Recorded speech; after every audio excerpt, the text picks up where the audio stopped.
Hello guys, welcome back to another episode. We have our core faculty, Dr. Ording, joining us. Thank you so much for your time. Sure. If you can please tell our viewers a little bit about like how you got here, like your journey through medical school, residency, and now core faculty. Yeah, sure.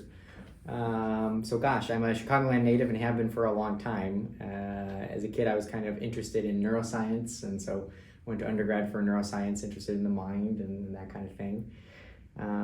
Love that, but ended up kind of getting interested in medicine. Wasn't sure if I wanted to do that. Worked for a while at UIC, Rush and Stroger in pediatric hematology oncology, actually, where I worked for like the clinical trials cooperative group and helped also with like admin stuff within the residency program there, and the fellowship program there.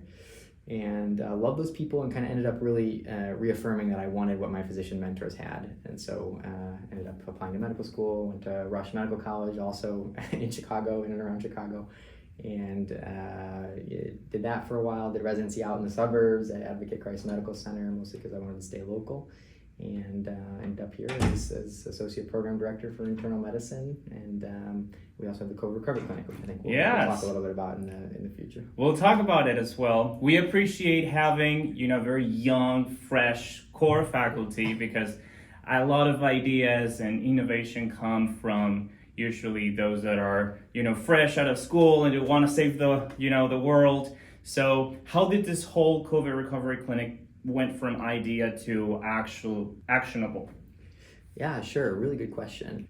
So what it is like a clinic within a clinic where we basically utilize some of the features of the residency program as well as, truthfully, the expertise of the residents who are physicians who kind of grew up in COVID, who saw the most COVID, I think, also kind of saw it in multiple different environments. They saw it while they were rotating on infectious disease, while they were in the medical intensive care unit, in clinic, in a bunch of different ways. And we recognized, I guess, a dramatic need, an opportunity, some flexibility within the residency clinic, and then the expertise of the residents. And so because of all those things, occurred to us that it's something that we might be able to do in practice. And so we have the good fortune here of having a clinic manager who is really fantastic and easy to work with, and who agreed there was a need and was willing to work with us to kind of make that come about. And so we kind of built a clinic within a clinic where on Wednesday afternoons we see patients for kind of an extended time slot and work through what are truthfully really medically complex patients from an internal medicine perspective, utilizing the residents' expertise in our own, and do our best to try and think through complicated problems in a thoughtful way, and then focus on the kind of things that we can do in order to maximize recovery. What are the challenges that you face as a young faculty member? Oh, sure. I think the transition to becoming a attending in general is a really hard one. Maybe even harder than becoming an intern is the truth, because the buck kind of stops with you and you're pulled in a lot of directions.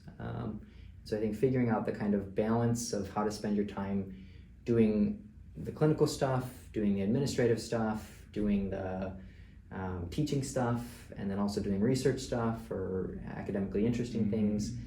Figuring out the balance of all those hats, I think, is probably the biggest challenge.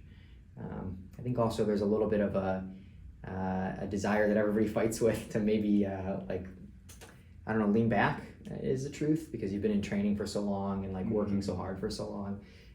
It is easy to get completely absorbed with the clinical stuff and then just enjoy that and the kind of lifestyle that comes with. And so fighting a little bit against that as well, I think, would be some of the challenges.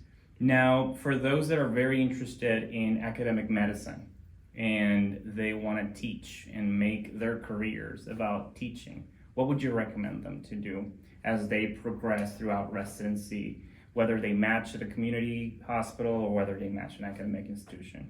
Yeah, great question. Hard to answer. I think everybody's path is a little bit different. Mine, the kind of big benefit that I had was that I was a fellowship coordinator. So I had a previous life, a previous job that could have been a career where basically I was the program administrator, like Angie or Ashley, who are in our program. They were an admin person within a residency program. So I kind of understood the ins and outs and back end of what a residency program is, which made me stand out as an applicant for one of these types of jobs, an academic kind of job. I think not everybody does that or has a past life or, had a gap year or few where they were doing a job prior to residency, the kind of things that I might consider to set yourself apart within the context of your medical training are stuff like a chief year. That's really excellent. There are like academic medicine fellowships that are offered, which are like 1-year programs where you're faculty, but you're doing a lot of like the teaching and learning in a really structured way for a year. That can make you a shoe-in for a lot of academic programs. I think research is one other way in, although one that I think is increasingly less important, at least in the setting of internal medicine, unless you want to go to a really large academic program where they have like a long-term lineage of academic professors who are publishing and those kind of things. That's a little bit of a different vibe and not the route that I chose to go, but it would certainly be a one path in as well.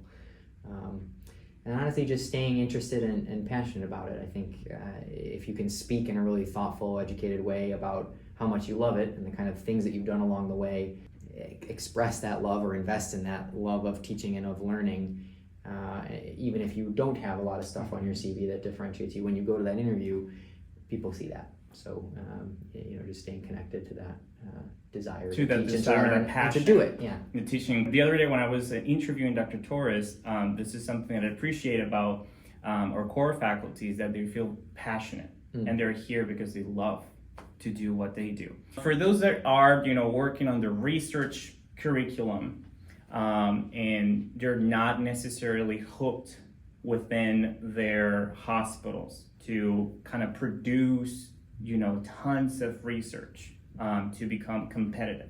Do you have any recommendations for them? How can you break out of your bubble and, kind of like connect with other people for research? Yeah. If you don't have the... It's really hard. I think it is easy to do some research, but really difficult to do like quality research. And I think the larger the institutions, the more resources they have, the kind of more help you get producing quality research. And so, I think doing little things is really helpful, like case reports or whatever. Those are kind of, automatically going to be of decent quality. Considering like reaching outside your institution and partnering with people at other institutions, you might have more resources and you can bring like, some data analysis or whatever to the table might be a good kind of pathway. Liaising with other kind of people who are doing like-minded things at other labs or other institutions who you were friends with in medical school but then went to another residency program, that can be really a good way in. Even at community programs, there's some faculty who are doing some kind of research, so trying to figure out who that is and kind of jumping onto whatever their project is. Those are ways too. But again, there are other things you can do to kind of diversify your teaching and learning experience that can make you an academician without having a lot of research, and exploring those things too. Sometimes things as simple as like I started a curriculum, like a QI project. I started a curriculum because I recognized that our faculty didn't have as much of a curriculum of that particular thing that I would have liked. I did a pre-test and a post-test on RedCap or whatever, and I did some data and I analyzed it and I published it in some small journal. Cool. That kind of thing demonstrates passion, that you are interested in teaching and learning, that you can do a QI project, which is cool. And then when you speak about it in a passionate way, I think that'd be really helpful and absolutely would be something that would be desirable for anybody who's interviewing you for an academic. At the end of the day, you're coming here, there's a lot of things going on. You have the clinic, you have the admin, you have us. So what makes you want to come back day by day? Really, it's the people. I think if there's one thing that I've appreciated over the multiple different hats that I've worn and the multiple different places that I've worked, I think it's really important that you try and surround yourself with people that you like. I think there's some truth to the old adage that you are an average of the 5 people you spend the most time with. Yeah. And I think that is absolutely true in the context of work. And if you have people who are around you who are supportive, who are kind, who are emotionally intelligent in a particular way, that the rest of it kind of sorts itself out. I think also I find it to be fun. I find medicine to be fun. I find academic medicine to be fun. I like connecting with people and patients and talking to them at points in their life when it's a really difficult time or a really great time. And there are certain conversations that really only doctors can have. So I guess staying connected to those moments and seeing them for what they are and appreciating them really matters. I think a lot of medicine can be a little bit burnout inducing too, right?